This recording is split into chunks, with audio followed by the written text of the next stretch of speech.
मेरा गोरा रंग, बोलती आंखें, कंधों तक बलखाते बाल, चौड़ी छाती, पतली कमर और चिकनी सुडौल जांघें सभी को लुभाती थी।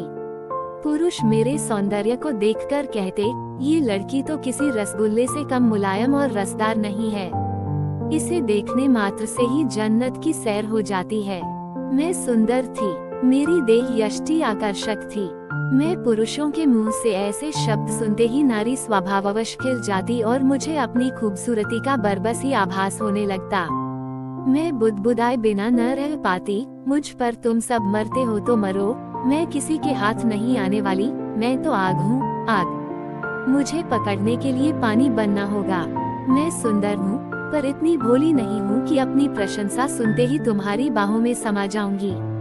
मैं अभी सोच ही रही थी कि माँ की आवाज ने मुझे चौंका दिया। मैं जैसे सोते से जाग उठी। माँ मेरे सामने खड़ी मुस्कुरा रही थी।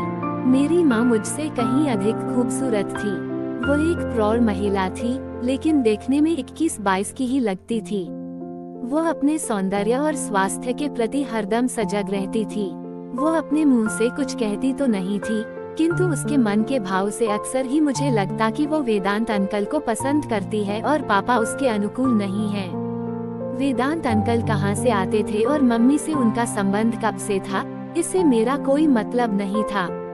इतने में मम्मी चहकती हुई बोली, बेटी तुम आज स्कूल नहीं गई, आज तो छुट्टी है। मैंने ये कहकर मम्मी की ओर देखा।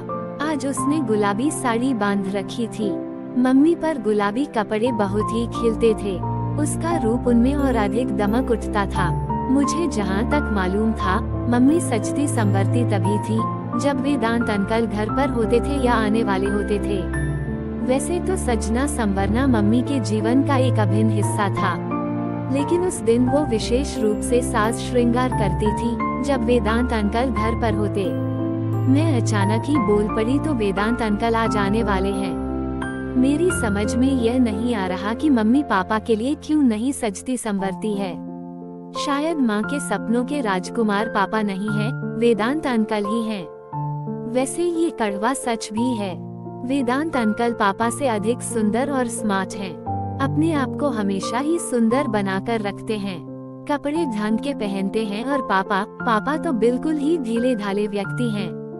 एक ही कपड़े को दो रोज तक पहने रहते हैं। शेव तभी बनाते हैं जब खुजली होने लगती है या उन्हें कोई टोक देता है। माँ को तो चुस्त और खूबसूरत पुरुष चाहिए। वेदांत अंकल चुस्त भी हैं और सुंदर भी हैं। इसी बीच माँ ने मुझे टोक दिया, ये लड़की तो हमेशा ही कुछ न कुछ सोचती ही रहती है। जा अपनी सहेली माधुरी से मिला, वो तुम्हें कल याद कर रही थी। मैं अवाक रह गई। माँ मुझ पर आज इतनी मेहरबान क्यों है? अचानक ही मुझे माधुरी के घर क्यों भेजने लगी? आखिर माजरा क्या है? एक साथ मेरे मस्तिष्क में न जाने कितने ही सवाल उमड़ने घुमड़ने लगे, लेकिन मुझमें ये पूछने की हिम्मत ही नहीं थी कि तुम मुझे जबरदस्ती माधुरी के घर क्यों भेज रही हो। आखिर तुम्हारा इसमें क्या स्वार्थ है? खैर, माधुरी से मिलने के लिए तो बेताब मैं भी थी। मैं पैदल ही उसके घर चल दी। माधुरी का घर हमारे घर से पैदल कोई 10-15 मिनट का रास्ता था। मैं माधुरी के घर पहुंची तो दरवाजा खुला हुआ था। मैं बिना आवाज दिए ही अंदर चली गई। घर में उसकी माँ के सिवा कोई नहीं था। माधुरी का भाई देवगन भी नहीं था। मुझ पर उसकी माँ की नजर पड़ी तो वह बोली, अंदर आ जा काजोल, काफी दिनों बाद आई है। माधुरी और देवगन तो अपनी नानी के घर गए हैं, कल सुबह तक आ जाने की उम्मीद है। खड़ी क्यों है? आ बैठ तो सही। मैं उसकी माँ के साथ बैठकर भला क्या बात करती। 2-3 मिनट तक खड़ी रही, फिर बोली, आंटी मैं जा रही हूँ, माधुरी आए तो कह देना मैं आई थी। ये कहकर मैं दरवाजे से होते हुए बाहर आ गई। माधुरी हमउम्र थी, लेकिन उसका भाई देवगन मुझसे 1 साल छोटा था। वैसे वह देखने में छोटा नहीं लगता था। देवगन बहुत शरारती भी था। वो केवल शरारती ही नहीं था, बहुत सुंदर और स्मार्ट भी था। मेरी उम्र यही कोई 15-16 की थी। देवगन 15 का था। जीन्स की पैंट और टी-शर्ट में वो किसी राजकुमार से कम सुंदर नहीं लगता था। मैं यही सब सोचती हुई अपने घर आई तो दरवाजा धक्का देते ही खुल गया। मैं बरामदे से होते हुए मम्मी के बेडरूम के सामने आई तो किसी मर्दाने आवाज को सुनते ही ठिठक गई, पापा तो घर पर हैं।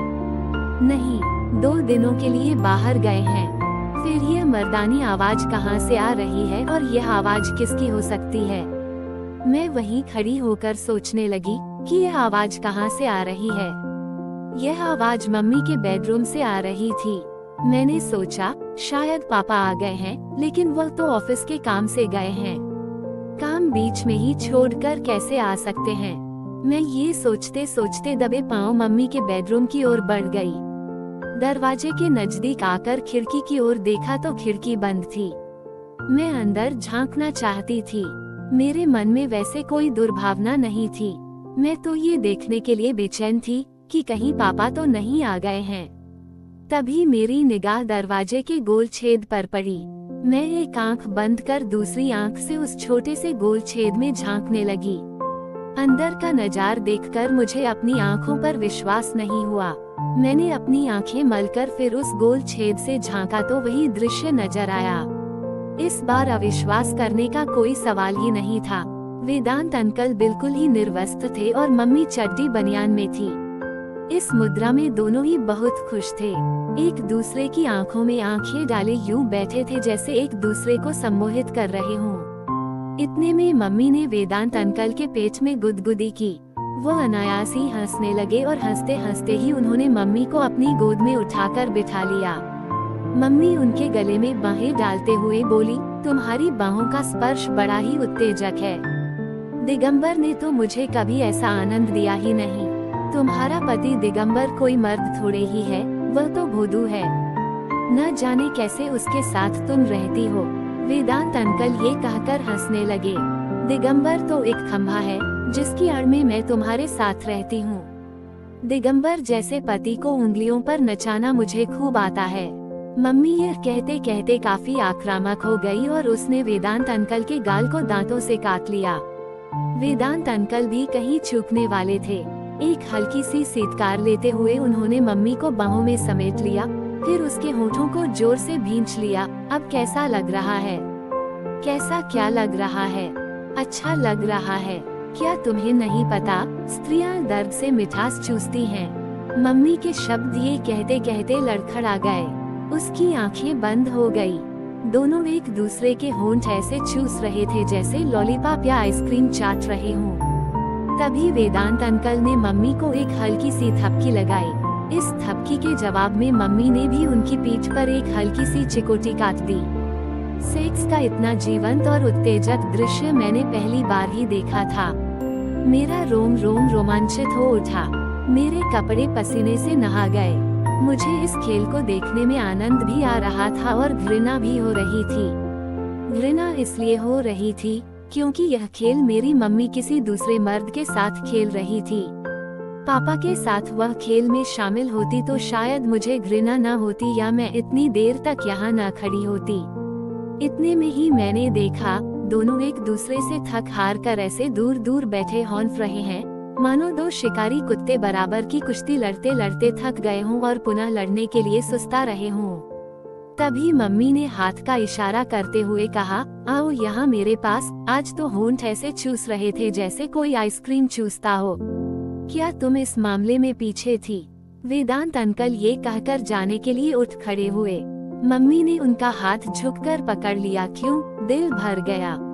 अब बस भी करो, काजोल कहीं आ गई तो मुश्किल हो जाएगी। वेदांत अंकल की आवाज में थकान थी, लेकिन मम्मी के चेहरे पर थकान की शिकन तक भी नहीं थी। उसकी आंखों में तो अभी यौन आमंत्रण हिलोरे मार रहा था।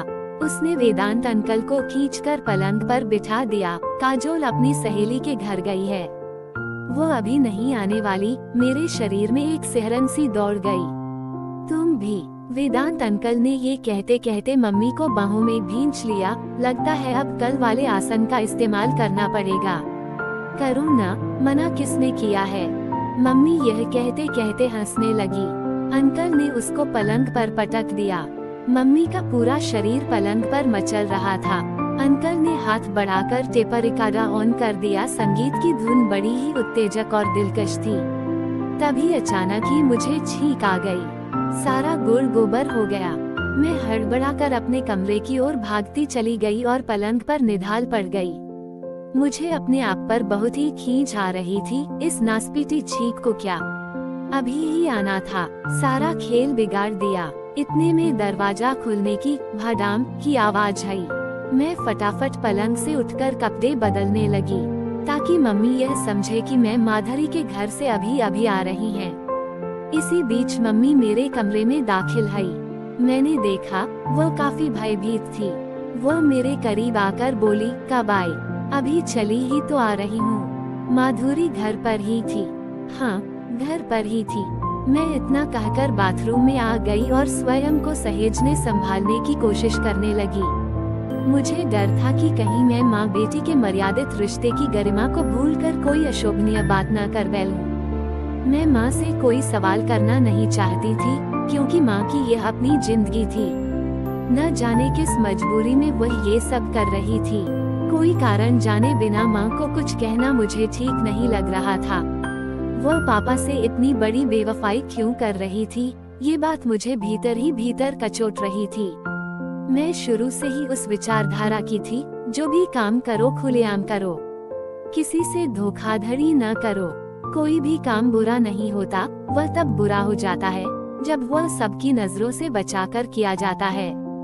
मम्मी को पापा पसंद नहीं है या वे उसको खुश नहीं रख पाते हैं तो वो वेदांत अंकल के साथ उन्हें तलाक देकर रह सकती है। ऐसे छुप छुप कर वह जो कर रही है उससे तो परिवार में गंदगी ही फैल रही है। मैं बाथरूम से कोई 10 मिनट के बाद आई तो मम्मी अपने बेडरूम में थी। वेदांत अंकल जा चुके थे। मैं उनके सामने जानबूझकर नहीं गई थी कि कहीं वह शर्मा न जाए या मम्मी को मुझ पर शक न हो जाए। मैं अपने कमरे में आकर अभी बैठी ही थी कि मम्मी हंसती हुई आकर बोली, काजोल, तुम्हारे वेदांत अंकल आए थे, तुम उनसे मिल भी न सकी। मैंने बेकार ही तुमको माधुरी के घर भेज दिया, आओ मेरे साथ कमरे में। ये कहते कहते मम्मी ने मेरी बांह पकड़ ली और मुझे खींचते हुए अपने कमरे में ले आई। मैंने देखा पलंग पर ढेरों सामान बिखरे पड़े थे जिनमें ज्यादा मेरे लिए ही थे। मैं सब कुछ भूल भालकर पलंग पर उछलकर चढ़ गई और अपने दोनों हाथों से कपड़े फैला फैला कर अपने नाप के कपड़े देखने लगी।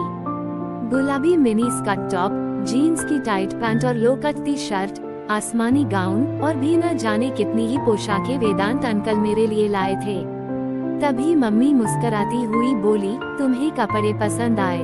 देखा तुम्हारे अंकल कितने अच्छे हैं, तुम्हारा कितना ध्यान रखते हैं। ओह मम्मी, अंकल कितने स्वीट हैं। मैं ये कहती हुई मम्मी के गले से लग गई। मम्मी का चेहरा खिल उठा और मैं किन्हीं ख्यालों में खो गई। लेकिन अंकल ये सब क्यों कर रहे हैं? मम्मी को पापा से हथियाने के लिए? क्या मुझे इन कपड़ों को स्वीकार करना चाहिए? मम्मी शायद इन कपड़ों का लालच दिखाकर मुझे अपने पक्ष में करना चाहती है। वो मुझे अपनी तरफ मिलाकर रखना चाहती है। वेदांत अंकल यह अच्छी तरह जानते हैं कि माँ को हासिल करना है तो बेटी को भी खुश रखना होगा। माँ बिना बेटी के हाथ नहीं आने वाली। कुछ भी हो, मम्मी जब वेदांत अंकल के साथ खुश है तो मुझे क्या हो सकता है? पापा मम्मी को यौन संतुष्टि नहीं दे पाते हों। वेदांत अंकल यौन कला में माहिर हैं। उन्हें यौन जीवन को जीना आता है। माँ को नाखुश करने का या दोषी ठहराने का मेरा कोई हक नहीं बनता है। मैं ये सोचते सोचते खिलखिलाकर हंस पड़ी। मम्मी, मैं मान गई वेदांत अंकल को कपड़ों की खरीदारी करने में वो औरतों से भी 2 कदम आगे हैं। और एक तुम्हारे पापा हैं जिन्हें कुछ भी नहीं आता। न जाने वो कौन सी मनहूस घड़ी थी कि मैं उनके खूंटे से बांध दी गई। मम्मी यह कहते कहते काफी भावुक हो गई। मैंने देखा उसकी आंखें भीग आई थी। उसके चेहरे पर पापा के प्रति वितृष्णा के भाव पसर आए थे। मैं बोली, मैं तुम्हारे साथ हूँ माँ, तुम क्यों अपना मन दुखी करती हो? पापा को जैसे जीना है वैसे उन्हें जीने दो और तुम्हें जैसे जीना है वैसे जियो। मेरे ये कहते कहते उसने मुझे गले से लगा लिया। मुझे इस बात का कहाँ बोध था कि पति पत्नी के जीवन की राहें अलग अलग हो जाती हैं तो उनकी संतान त्रिशंकुसी बन जाती है, तो उसका हित कोई नहीं सोचता। मैं सोच रही थी पापा बाहर जाकर क्या करते हैं, ये किसी ने भी तो नहीं देखा है। हो सकता है उनका भी किसी से संबंध हो। मम्मी के संबंध के बारे में मुझे इसलिए पता है क्योंकि मम्मी के साथ मैं रह रही हूँ। हो सकता है पापा मम्मी से भी 2 कदम आगे हों। मैं केवल मम्मी को ही बुरा क्यों मानूं? पापा भी तो बुरे हो सकते हैं। मैं ये सोचते सोचते ही अपने कमरे में